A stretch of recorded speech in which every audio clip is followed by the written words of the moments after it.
नमस्कार, आप देख रहे हैं टू ज़ेड न्यूज। आपके साथ मैं हूं आशीष चौबे। शुरुआत करते हैं तमाम खबरों की, लेकिन नजर सबसे पहले सुर्खियों पर।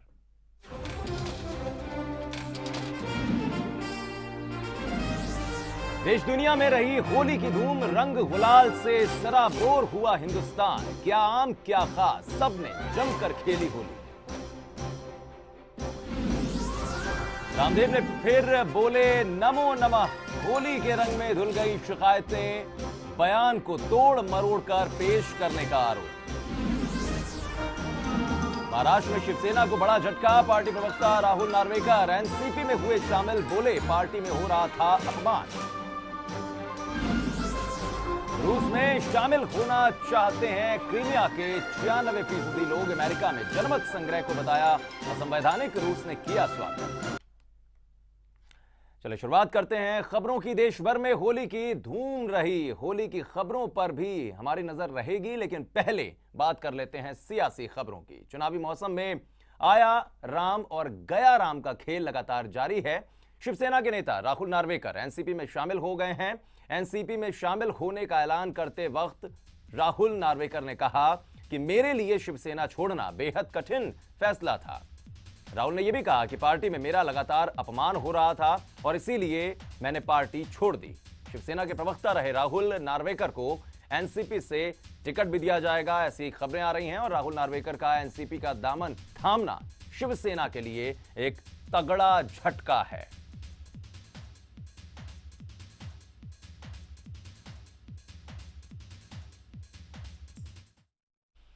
और समाजवादी पार्टी, बहुजन समाज पार्टी और कांग्रेस को सबका कहकर मजाक उड़ाने वाले मोदी के खिलाफ ये सबका अब एकजुट होता दिखाई पड़ रहा है। इसका संकेत समाजवादी पार्टी और कांग्रेस की तरफ से आ चुका है। आम आदमी पार्टी के संयोजक अरविंद केजरीवाल ने जब वाराणसी से चुनाव लड़ने के संकेत दिए, इसके साथ ही बीजेपी के विरोधी दलों ने नरेंद्र मोदी को घेरने की रणनीति पर काम करना शुरू कर दिया। समाजवादी पार्टी नेता रविदास मेहरोत्रा ने केजरीवाल के ऐलान के ठीक बाद एक बहस के दौरान कहा कि नरेंद्र मोदी को रोकने के लिए समाजवादी पार्टी केजरीवाल का समर्थन कर सकती है। वहीं दूसरी तरफ कांग्रेस की तरफ से भी कुछ ऐसा ही संकेत मिला है। वरिष्ठ कांग्रेसी नेता अनिल शास्त्री ने ट्वीट करके यह बताया कि अगर समाजवादी पार्टी, बहुजन समाज पार्टी मोदी को हराने के लिए गंभीर हैं तो उन्हें कांग्रेस के साथ साझा प्रत्याशी उतारने चाहिए।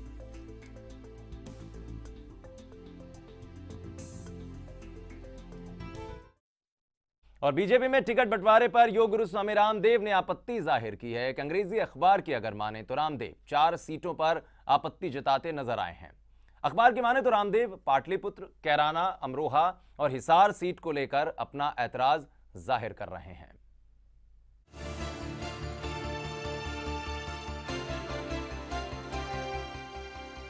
नरेंद्र मोदी को संयम बरतने की सलाह देने वाले योग गुरु बाबा रामदेव ने अपने बयान से यू टर्न ले लिया है।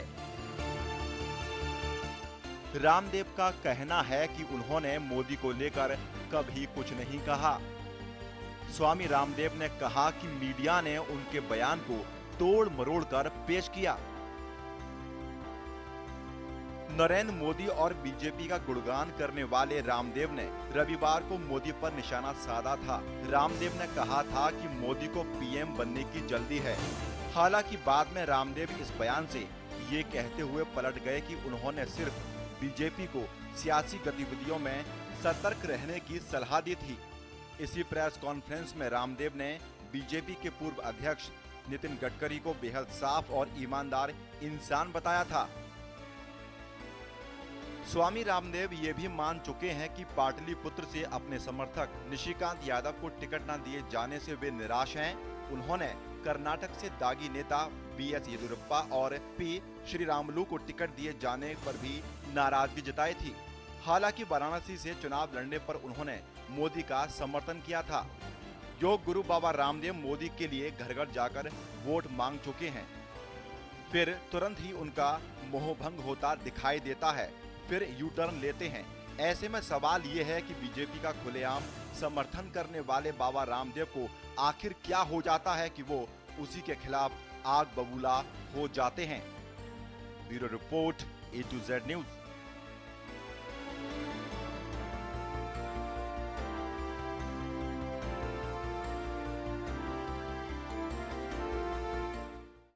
और अपने खुलासों से कई बार अंतर्राष्ट्रीय राजनीति में सनसनी फैला चुकी अमेरिकी वेबसाइट विकिलीक्स ने यह साफ किया है कि उसके केबल्स में किसी अमेरिकी डिप्लोमेट ने कभी भी बीजेपी के पीएम कैंडिडेट नरेंद्र मोदी को ईमानदार शख्स नहीं कहा।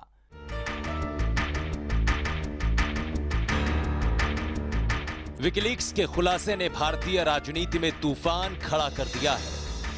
अपने खुलासों से पूरी दुनिया में सनसनी फैलाने वाले विकिलीक्स ने साफ किया कि नरेंद्र मोदी को लेकर बीजेपी कार्यकर्ताओं की तरफ से झूठे प्रचार किए जा रहे हैं। उनके केबल्स में किसी अमेरिकी डिप्लोमेट ने बीजेपी के पीएम कैंडिडेट नरेंद्र मोदी को ईमानदार शख्स कभी नहीं कहा। विकिलीक्स की तरफ से ट्वीट करके कहा गया कि साल 2006 में मुंबई के काउंसलर माइकल एस ओवन की तरफ से भेजे गए यूएस केबल में सिर्फ राजकोट से कांग्रेसी नेता मनोहर सिंह जडेजा का जिक्र किया गया था। नरेंद्र मोदी की तारीफ अमेरिकी डिप्लोमेट ने नहीं बल्कि कांग्रेसी नेता मनोहर सिंह जडेजा ने की थी। ट्वीट में आगे यह भी कहा गया कि बीजेपी और मोदी समर्थकों ने जूलियन असांजे के समर्थन का झूठा दावा किया है। असांजे ने कभी भारतीय नेता नरेंद्र मोदी के बारे में ऐसा कुछ भी नहीं कहा। उधर बीजेपी ने कहा कि उसे विकिलीक्स के सर्टिफिकेट की जरूरत नहीं है।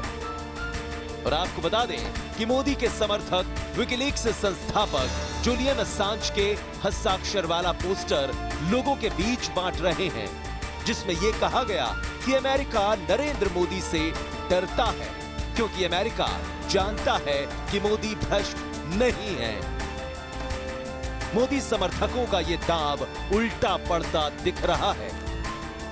विकिलीक्स की सफाई से बीजेपी के प्रचार तंत्र की पोल खुल गई है। Bureau report, A to Z news.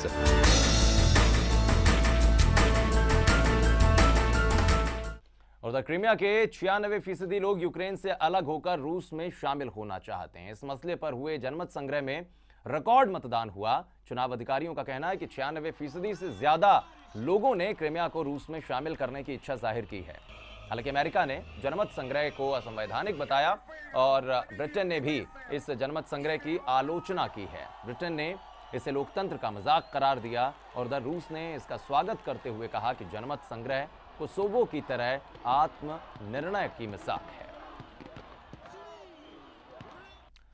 और भारत हथियार खरीद के मामले में दुनिया का सबसे बड़ा देश बन गया है। हथियारों की खरीदारी में भारत ने चाइना और पाकिस्तान को भी पीछे छोड़ दिया है। ऐसा दावा स्वीडिश थिंक टैंक ने अपनी एक रिपोर्ट में किया है।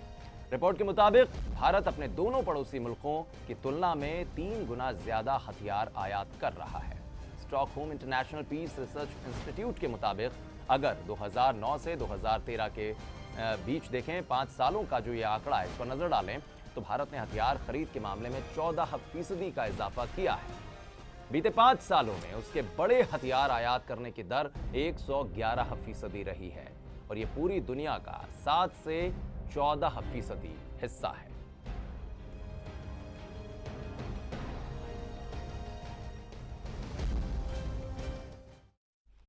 और उधर यौन शोषण मामले में सजा काट रहे आसाराम बापू के खिलाफ गवाही देने वाले शख्स पर तेजाब फेंकने का एक मामला सामने आया है।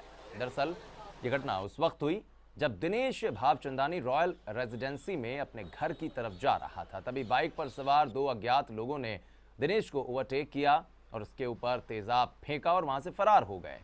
दिनेश को घायल अवस्था में एक निजी अस्पताल में भर्ती करवाया गया और तो और पुलिस ने अज्ञात बदमाशों के खिलाफ मामला दर्ज कर तफ्तीश शुरू कर दी है।